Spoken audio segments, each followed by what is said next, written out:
Hello guys, तुमचं आज स्वागत आहे माझ्या नवीन ब्लॉगमध्ये. आता मी आलो आहे पाडळीच्या शेतामध्ये. आमचं शेत पाडळीला आहे, तुम्हाला माहितीच असेल. आणि त्यामध्ये आम्ही सोयाबीन लावलेलं आहे. तुम्ही बघू शकता सोयाबीन तर एकदम मस्त आले.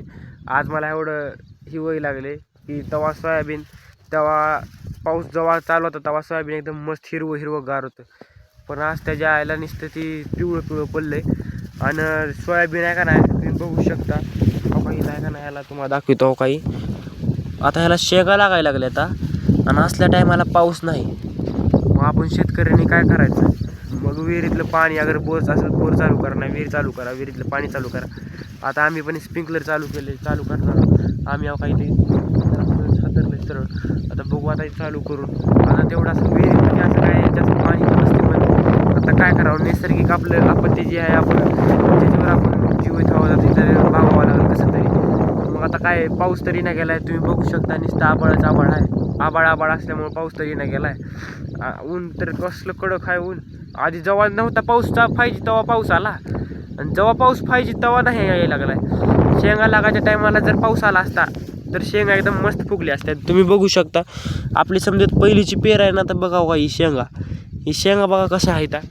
असल्या टायमाला पाऊस पाहिजे तर असल्या टायमाला पाऊस नाही, ज्या टायमाला पाऊस नव्हता त्या टायमाला पाऊस पाहिजे. असं का व्हायला लागलं मला काय कळणं गेलं. पण आता काय करावं मग आपण तरी. असं वाळायला लागलं म्हणून आपण आता विहिरीतलं पाणी चालू करणार आहोत. तुम्ही आता पाणी शेवटला बघूनच जावा.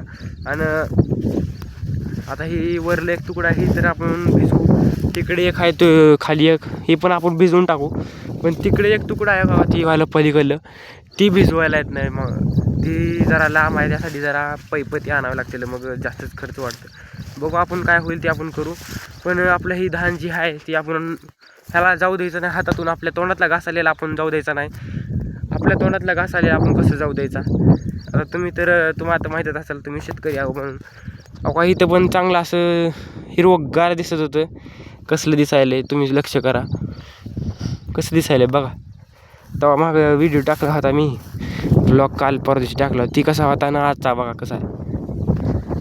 आता तुम्हीच कमेंटमध्ये बॉक्समध्ये सांगा की पाऊस कधी येईल. पाऊसचा खरा कालावधी पुढच्या महिन्यामध्ये 3 तारखेला आहे पाऊस सांगायला लागले. ती डग आहे का डग, ती पण खरं सांगायला गेले, ती पण खोटं सांगायला लागले. उद्या येईल ना आज येईल नाही, ह्या जिल्ह्यामध्ये पाऊस आहे आणि त्या जिल्ह्यामध्ये पाऊस आहे. त्याला काय ते आपण ते बोलू शकत नाही. पण खरं तरी सांगा, नाही तर सांगून तरी नका. मग एवढं आपल्याला कळतंय. आता पाणी तरी चालू होईल. आता बघू आपण.